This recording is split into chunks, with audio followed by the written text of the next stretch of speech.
ആശാൻ ഇക്ലാസ് അപ്പാർട്ട്മെന്റിന്റെ president secretary എന്തോ പ്രസിഡന്റാണ്. അങ്ങനെയൊക്കെയാണ് അവര് ആക്കി വെച്ചിരിക്കുന്നത്. മുഖം കണ്ടിട്ട് ആക്കിയതാണോ കഴിവുകൊണ്ടാക്കിയതാണോ? അവർക്ക് ഇച്ചിരി മനസ്സിലൊക്കെ ഉള്ള ഒരാൾ വേണമെന്ന് നിർബന്ധമാ.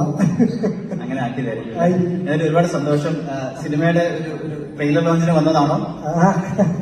സിനിമയിലൊക്കെ ഒരുപാട് പരിചയക്കാരുണ്ടാവുമായിരിക്കും അല്ലേ? ഒത്തിരി പേരുണ്ട്. നേരത്തെ KR സാറിന് അറിയാമോ? ഡയറക്ടർ ഞാൻ കേട്ടിട്ടുണ്ട്, വലിയ സംവിധായകനൊക്കെ കേട്ടിട്ടുണ്ട്. ഒന്ന് പരിചയപ്പെടാൻ പറ്റുമോ? ഞാൻ ശരിതരാം ആളാണ്. കേറ്റി വിടാം. KR സാറുണ്ട്, സൂപ്പർ സ്റ്റാർ കരൺചന്ദ് ഉണ്ട്, ഒരുപാട് പേരുണ്ട്. ഞാൻ ഇതൊക്കെ റീലൊക്കെ ചെയ്യുന്ന ആളാ. അത് പറഞ്ഞപ്പോഴാണ് കേരളത്തിൽ അങ്ങോളം ഇങ്ങോളം എത്ര റീച്ച് ചെയ്യുന്നത്, എത്ര ലൈക്സ് അല്ലേ? ലൈക്കൊന്നും കിട്ടത്തില്ല. ആരെങ്കിലും കൈ തട്ടി ഒന്നോ രണ്ടോ വന്നാലായി, ഇല്ലെങ്കിൽ ഞാൻ ചെയ്യും. അതിന്റെ ഒന്നും നമ്മൾ തന്നെയാണ്.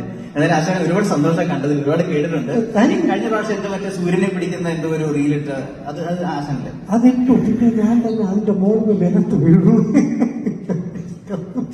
പാവാ, ഞങ്ങൾക്കറിയാം. എന്തായാലും അച്ഛൻ വന്നതിൽ ഒരുപാട് സന്തോഷം. നമുക്ക് അവിടെ അകത്ത് ഒരുപാട് പേരിപ്പുണ്ട്. പറ്റുമെങ്കിൽ നമ്മുടെ ഫ്ലാറ്റിലുള്ളവരുണ്ട്. പിന്നെ നമ്മുടെ ആശ എന്ന് പറഞ്ഞ ഇതേ പേരിൽ വേറെ സിനിമ ഞങ്ങൾ ചെയ്തിട്ടുണ്ട്. അപ്പൊ അതിനകത്തുള്ളവർ എല്ലാവരും കൂടെ അകത്തിരിപ്പുണ്ട്. പറ്റുമെങ്കിൽ എല്ലാവരും ഒന്ന് കണ്ട് പോയേക്കാം. അപ്പൊ ശരി ആശാ, താങ്ക് യു. പറ്റുമെങ്കിൽ കൂടാറുണ്ടോ റീൽ എടുക്കാൻ? ഞാൻ എടുത്തോളാം. ബൈ ആശാ.